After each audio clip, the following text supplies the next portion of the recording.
The rain began just after 11. From the windows of our Baker Street rooms, I watched the narrow London street disappear beneath drifting fog and silver sheets of rain, while the last gas lamps flickered weakly against the midnight loom. The fire crackled softly beside me, spreading a comforting warmth through the sitting room, though beyond the glass the city seemed cold, endless, and strangely restless. Sherlock Holmes sat across from the fireplace in his familiar high-backed chair, long fingers pressed together beneath his chin, while thin ribbons of pipe smoke curled upward towards the ceiling. The orange firelight sharpened the angles of his face and cast deep shadows across the room. On evenings such as these, Holmes possessed the appearance of some ancient philosopher rather than the greatest consulting detective in England. For my own part, I had nearly retired for the night. A medical journal rested, forgotten, upon my lap, while the steady rhythm of rain and the warmth of the hearth had begun to draw my thoughts towards sleep. Then came the knock. 3 slow strikes echoed through Baker Street, not hurried, not nervous, deliberate. Mrs. Hudson, who had long since retired upstairs, did not answer. Holmes lifted his eyes toward the door before glancing at the clock upon the mantel. "Curious," he murmured. "A visitor at this hour rarely brings pleasant news." Another knock sounded through the flat. Holmes rose smoothly from his chair. "Come in." The door opened only slightly at first, allowing a swirl of cold mist to enter the warm room. Then the figure stepped fully inside. The man was tall, though slightly stooped from exhaustion. Rainwater dripped steadily from the hem of his dark overcoat onto the wooden floorboards. A black felt hat concealed much of his face, yet I observed at once the pallor of his skin and the unmistakable trembling of his gloved hands. He looked not merely frightened, he looked hunted. For several seconds the stranger remained silent near the doorway, while the storm growled faintly outside. Holmes studied him with the calm intensity of a hawk observing wounded prey. "You have come a considerable distance tonight," said Holmes quietly. The stranger slowly removed his gloves. "Yes," he whispered, "and I fear I may already be too late." Something in the man's voice unsettled me immediately. It was not simply fear that lingered there, but exhaustion, the exhaustion of one who had not slept peacefully for many nights. Holmes gestured toward the empty chair opposite the fire. "Sit down, sir. Dr. Watson and I are listening." The stranger hesitated before stepping into the firelight, and when at last I clearly saw his face, I understood why even Sherlock Holmes had grown suddenly still. The stranger's face was unlike any I had seen before in all my years beside Sherlock Holmes. It was not disfigured by injury, nor marked by age, yet it carried the dreadful appearance of a man who had witnessed something from which the mind could not recover. His cheeks were hollow, his lips pale, and beneath his tired eyes rested deep shadows that no ordinary fatigue could explain. For several moments none of us spoke. The storm battered softly against the windows, while the fire cast restless light across the room. Holmes remained standing beside the mantelpiece, watching the man with that cold, penetrating gaze, which so often unsettled both criminals and kings alike. At last, the stranger removed his damp coat with trembling hands. "My name," he said quietly, "is Adrian Blackwood." The name seemed unfamiliar to me, though Holmes narrowed his eyes ever so slightly, suggesting that somewhere within the vast chambers of his memory a connection had already begun to form. "You came here directly from Charing Cross Station," Holmes remarked calmly. "You arrived less than half an hour ago, carrying only a single travelling case. Your train originated from the northern counties, though you spent at least one night elsewhere before reaching London." The man stared at Holmes in open astonishment. "How could you possibly know that?" Holmes gave the faintest shrug. "The mud upon your boots contains chalk from the Yorkshire roads, while the ash upon your sleeve belongs to the inexpensive cigars sold almost exclusively within the station hotels near Derbyshire Junction. As for the rest, your exhaustion speaks plainly enough." Mr. Blackwood sank slowly into the chair beside the fire. "I was told you were remarkable, Mr. Holmes," he whispered. "But I did not expect—" His voice faded uneasily. "Holmes, light another pipe. You are frightened of something far worse than the journey that brought you here." The stranger lifted his eyes toward Holmes. Yes, outside, thunder rolled across distant London rooftops. For a long moment, Mr. Blackwood seemed unable to continue. His gaze drifted repeatedly toward the darkened windows, as though he feared some terrible figure might suddenly appear beyond the glass. Then, at last, he spoke. "It began 3 weeks ago," he said softly, "at Blackthorn Manor." The name itself seemed to chill the room. "Blackthorn Manor?" I repeated. "You know it, Watson?" asked Holmes. "Only by rumour," said I. "An old estate somewhere near the northern moors." Mr. Blackwood nodded slowly. "My family has owned the manor for nearly 2 centuries. Most of the servants left years ago, and until recently I lived there almost entirely alone." Holmes leaned forward slightly. "Until recently." The stranger swallowed hard. A log shifted within the fireplace, sending sparks upward. "Because," he whispered, "someone began walking the halls at midnight. For several seconds, the only sound within our Baker Street rooms was the soft hiss of rain against windows." Holmes remained perfectly motionless in his chair, though I recognized at once the sharp gleam that had entered his eyes. Nothing awakened Sherlock Holmes more completely than the scent of mystery. "You saw this intruder yourself?" he asked quietly. Mr. Blackwood nodded, though reluctantly, as if even recalling the memory filled him with unease. "The first time," said he, "I believed it to be imagination. Blackthorn Manor is an ancient place, Mr. Holmes. The corridors shift with draughts, the floorboards groan through the night, and the wind crossing the moors produces sounds that can unsettle even the strongest nerves." His pale hands tightened around the armrests of the chair. "But on the 3rd night, I heard footsteps outside my chamber. The fire crackled softly beside us, while shadows danced along the walls. Slow footsteps," he continued, "measured, deliberate, as though someone wandered the halls without purpose. Yet the manor was empty. I asked. Entirely.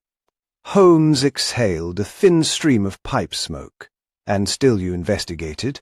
A faint, humourless smile touched the stranger's lips. My curiosity overcame my fear. He leaned closer toward the firelight, and for the first time I noticed how severely his hands trembled. I took a lantern and opened my door. The corridor beyond was dark, except for moonlight falling through the tall windows, overlooking the moors. At first, I saw nothing. His voice lowered, almost to a whisper. Then I heard the footsteps again. Even now the memory appeared to grip him with terror. Not ahead of me, Mr. Holmes. Behind me. A gust of wind rattled the windows sharply. I turned at once, said Blackwood, and at the far end of the corridor stood a figure. Neither Holmes nor I interrupted. It was tall and thin, dressed entirely in black. The face, he hesitated. I could not see the face clearly, only the outline. Yet I knew with absolute certainty that the figure was watching me. And then? Asked Holmes softly. I called out, demanding to know who had entered the manor. Blackwood swallowed hard. The figure did not answer. The stranger's eyes drifted uneasily toward the dark corners of our sitting-room. It simply began walking toward me. The fire seemed suddenly smaller. I confess, said he quietly, that I lost my courage. I retreated into my chamber and locked the door. Holmes rested his fingertips together. A sensible response, he remarked, but the footsteps did not stop.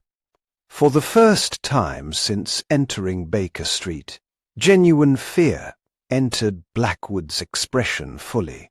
They continued through the corridor all night long. Holmes rose silently from his chair and crossed toward the Rain Street window. And you remained alone in Blackthorn Manor after this?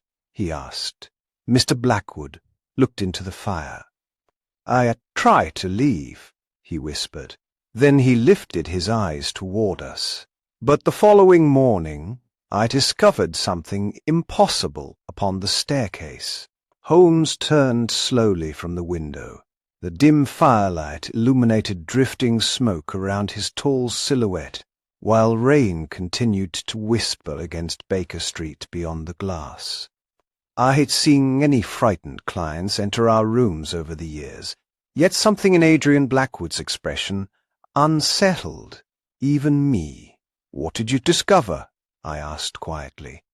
The stranger reached into the inner pocket of his waistcoat with visibly trembling fingers. For a brief instant I noticed Holmes' posture sharpen ever so slightly, like a hound catching scent upon the wind. Blackwood withdrew a folded sheet of yellowed paper. This, he whispered. He handed it across the table toward me. The paper felt strangely brittle in my hands, as though it had endured many decades hidden from sunlight. Across the front, written in faded black ink, were only 4 words: Leave before midnight returns. A cold sensation crept along my spine. Holmes stepped closer immediately. The handwriting is old, said he. At least several decades. That is precisely what frightened me, replied Blackwood. Because I found the note resting upon the staircase floor directly outside my chamber. The following morning, Holmes studied the paper beneath the firelight with intense concentration. There is more, said the stranger quietly. From his travelling case, he removed another object, wrapped carefully within dark cloth. Even before the KV-4 cessed 4, I sensed the growing tension in the room. It was his photograph, old, faded, The edges had nearly crumbled with age. I stared at the image for several moments before fully understanding what I saw.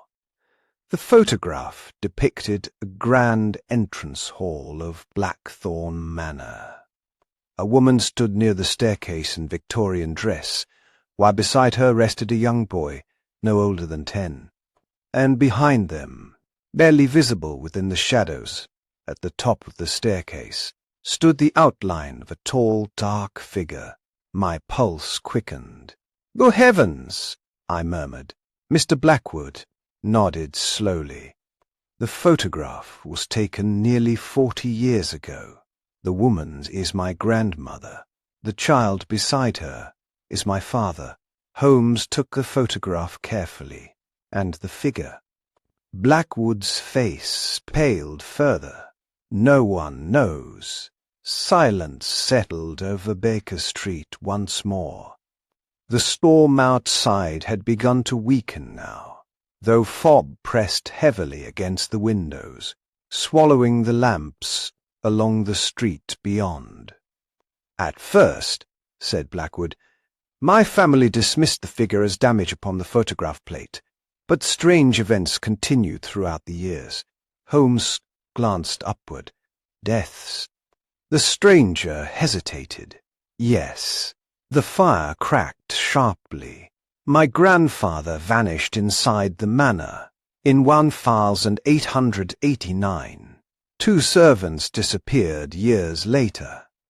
Then my father himself died suddenly within the west corridor."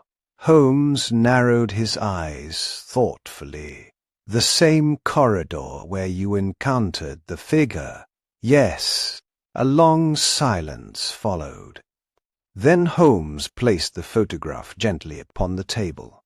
"Tell me, Mr. Blackwood," he said softly, "why did you wait until now to seek my assistance?" The stranger's exhausted gaze drifted once more toward the dark windows. "Because," he whispered, "3 nights ago, the figure finally spoke to me." Even Holmes seemed momentarily still. "What did it say?"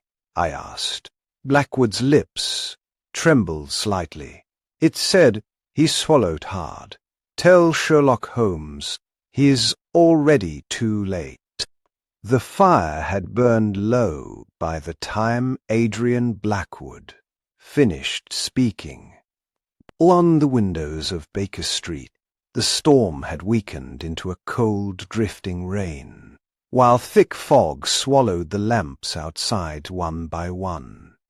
Holmes remained seated near the fireplace, silent and thoughtful, the faint glow of his pipe occasionally illuminating the sharp outline of his face. For several moments no one spoke. Then Holmes reached calmly for the old photograph lying upon the table.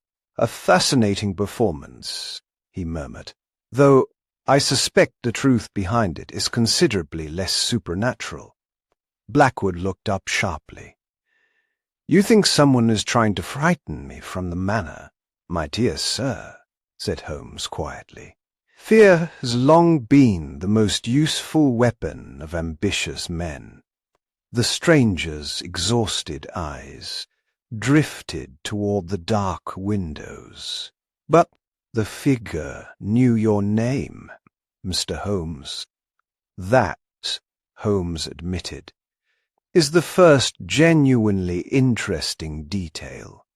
He rose slowly from his chair and crossed toward the mantelpiece.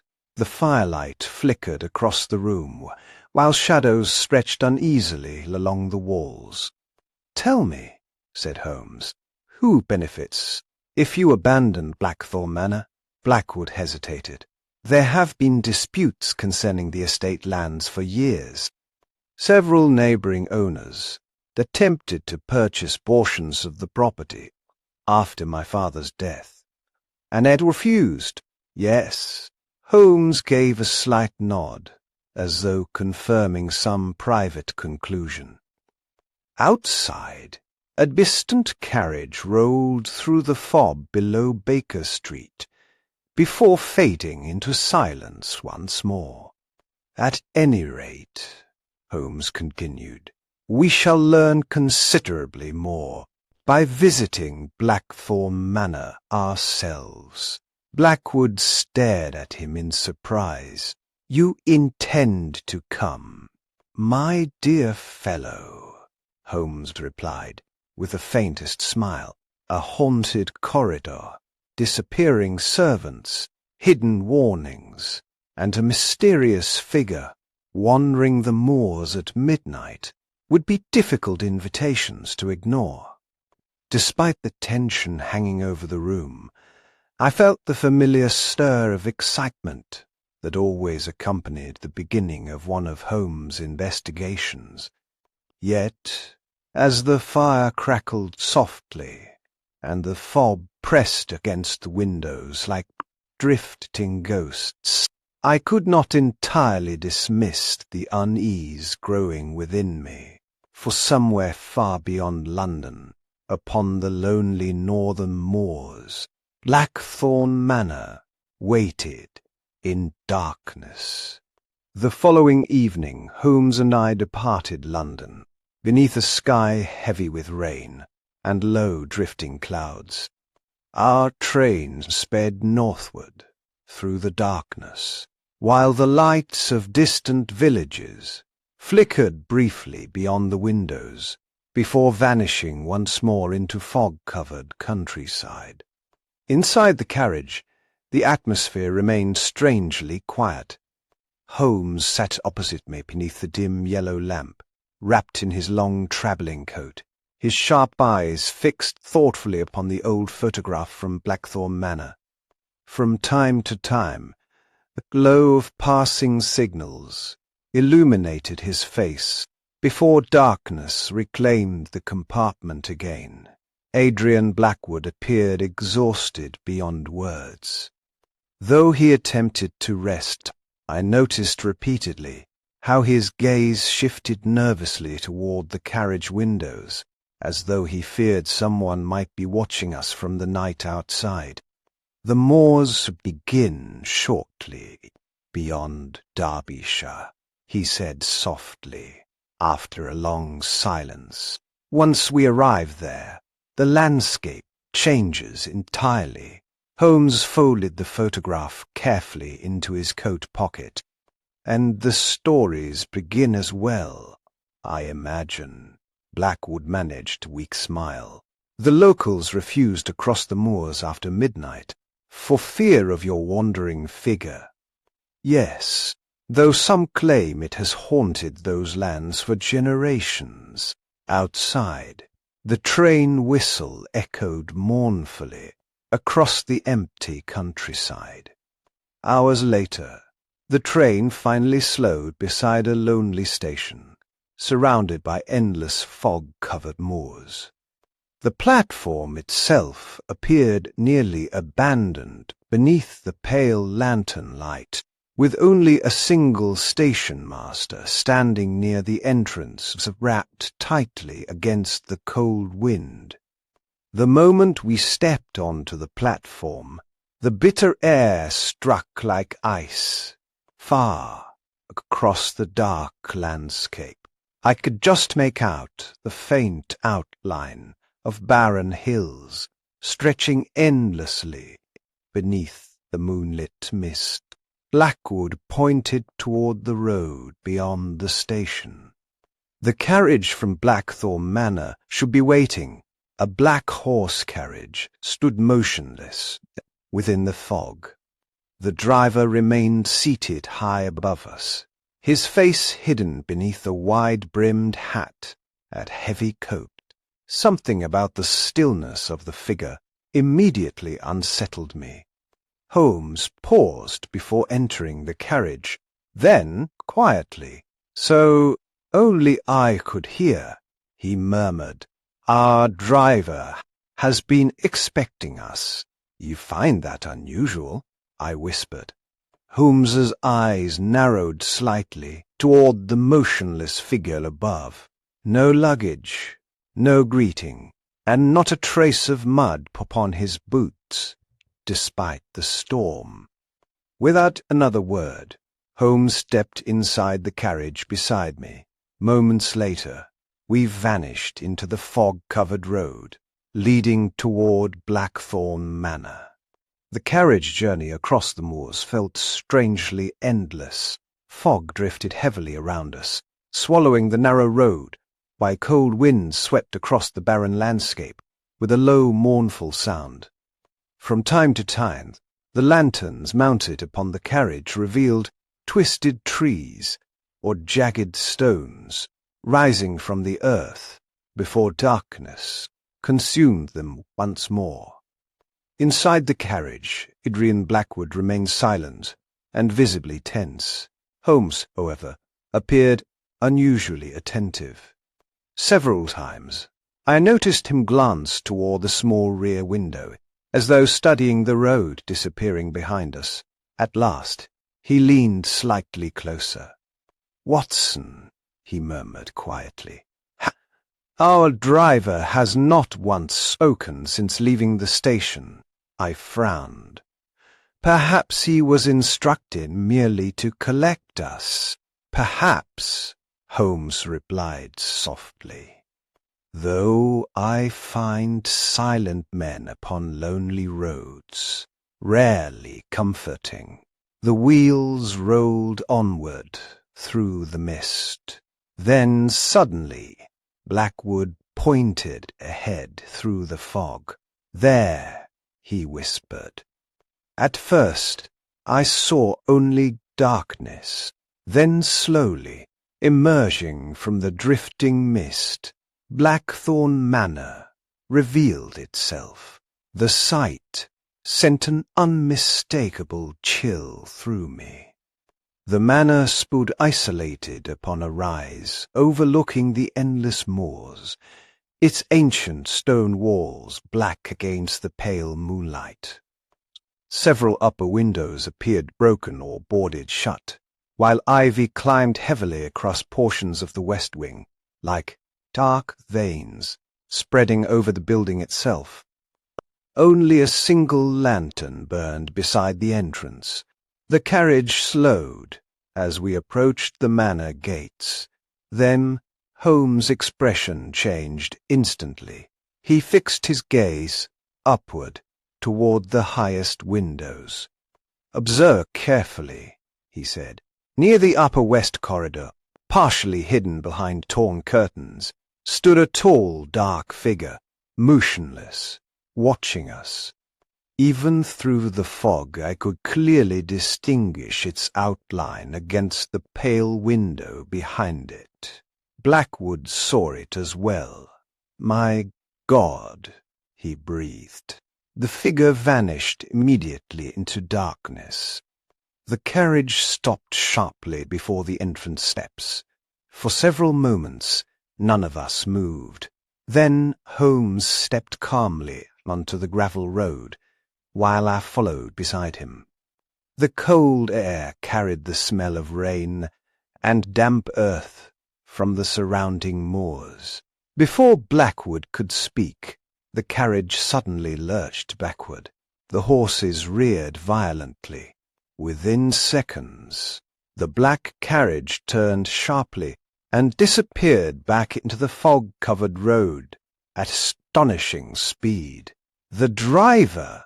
Blackwood shouted, but it was useless. Both horses and carriage vanished completely into the mist. Only silence remained.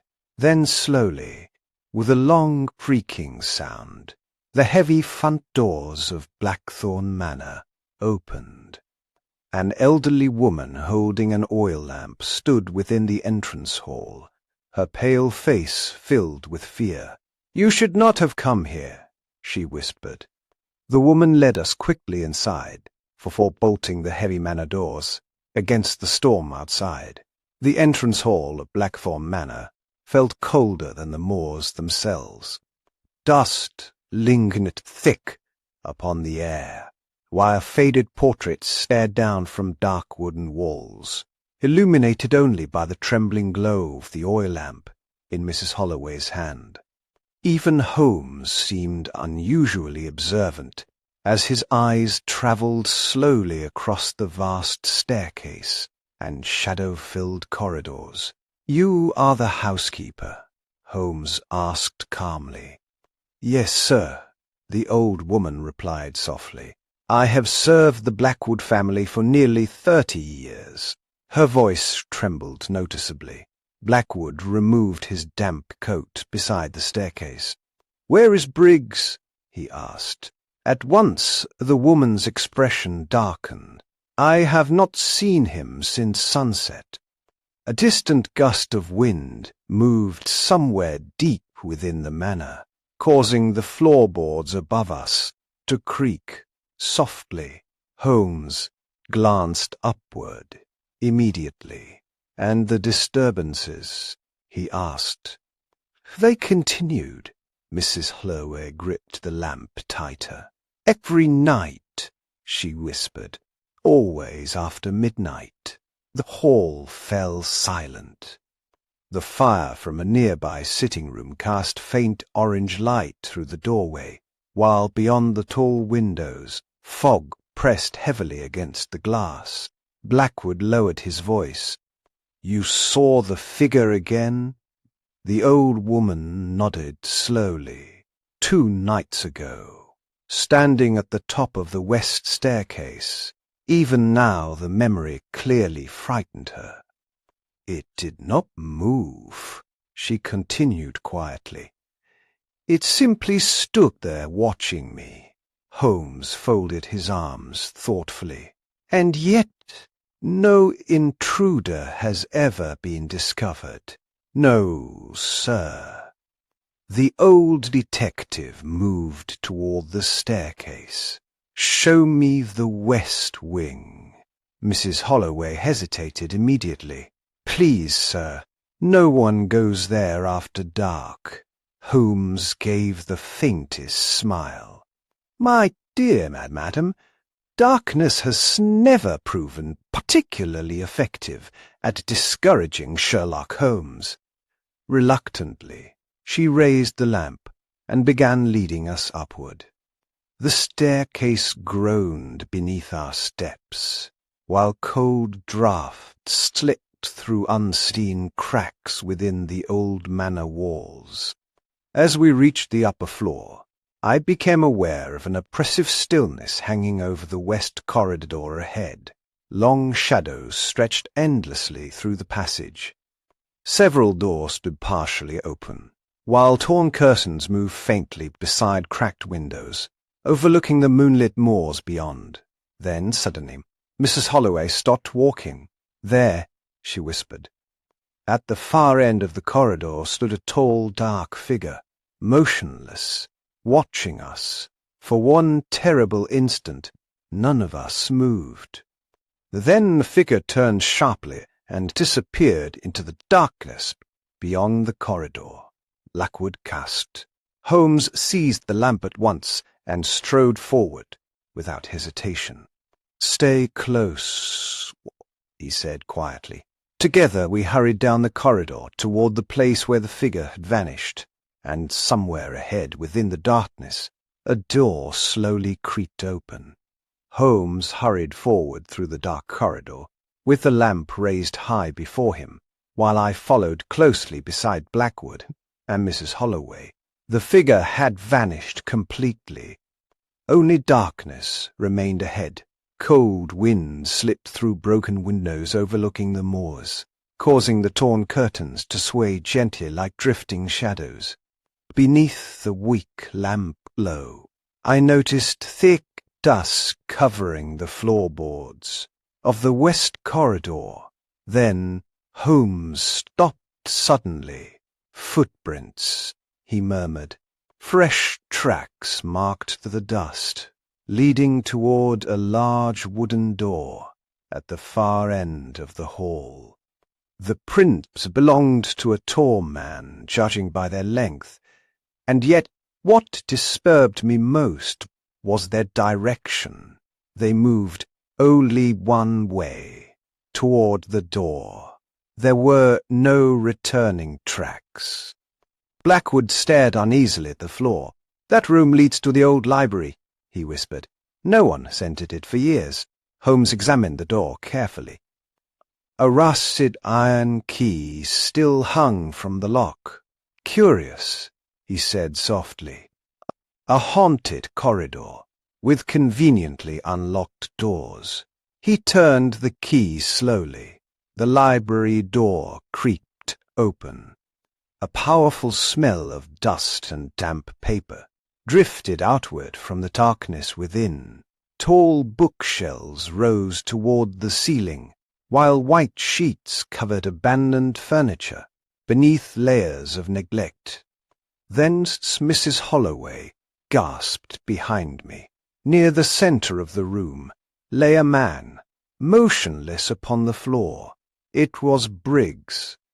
The old groundskeeper's grey coat was covered with dust, and one lantern still burned weakly beside him, casting trembling light across the library floorboards. Holmes knelt immediately beside the unconscious man, while I checked for signs of life. "He still breathes," I said quietly. Relief crossed Blackwood's face for only a moment. Because beside Briggs, written shakily through the dust upon the floor, were several chilling words. "Midnight has returned." The room fell silent. Even Holmes studied the message carefully before rising once more. Then his attention shifted suddenly toward the far wall of the library. "There," he said quietly. "At first I saw nothing unusual. Then the lamplight revealed a narrow opening hidden behind one of the tall bookshelves, a concealed passage. Cold air drifted slowly upward from the darkness beyond." Blackwood stared in disbelief. "I never knew this existed." Holmes gave a faint nod. "Which means someone else has been using it." He lifted the lantern from beside Briggs and stepped toward the hidden entrance. The narrow stone staircase descended deep beneath Blackthorn Manor into darkness. Without another word, Holmes began moving downward. And somewhere far below us, from the unseen depths beneath the manor, came the faint sound of footsteps echoing through the underground passage. Holmes descended the hidden staircase without hesitation, while I followed close behind, the lantern casting long, trembling shadows across the damp stone walls beneath Blackthorn Manor. The air underground felt cold and ancient. Somewhere ahead, faint footsteps echoed through the darkness before fading once more into silence. The staircase finally opened into a large chamber, hidden deep beneath the manor itself. Dust-covered crates and broken furniture lay scattered across the room, while narrow tunnels disappeared into darkness beyond lantern light. Yet one corner of the chamber showed unmistakable signs of recent use. A lantern burned there beside a wooden table covered with old maps and legal documents. And standing beside the table, waiting calmly within the shadows, was the mysterious figure from the manor corridors. For the first time we saw him clearly, not a ghost, not some creature of the moors, but a living man dressed in a long black coat, his pale face worn with exhaustion and anger. Blackwood stared at him in disbelief. "You!" The stranger gave a slow nod. "My name is Elias Grayson," he said quietly, "and Blackthorn Manor once belonged to my family." Holmes folded his arms calmly. So the hauntings were intended to drive Mr. Blackwood from the estate. Grayson's expression darkened. My grandfather was ruined by the Blackwoods many years ago. The manor, the lands, even our family name were taken from us. The underground chamber fell silent, except for the distant sound of wind moving faintly through unseen tunnels. You created the figure in the corridors, I said. Yes, the footsteps, the warnings, the hidden passages. Grayson nodded once more. Fear is easier to believe inside old houses. Holmes stepped slowly toward the wooden table, examining the scattered papers beneath the lantern glow. "And yet," he said quietly, "you never intended to kill anyone." For the first time, the man's expression softened slightly. "No," he admitted. "I only wanted Blackwood to abandon the manor."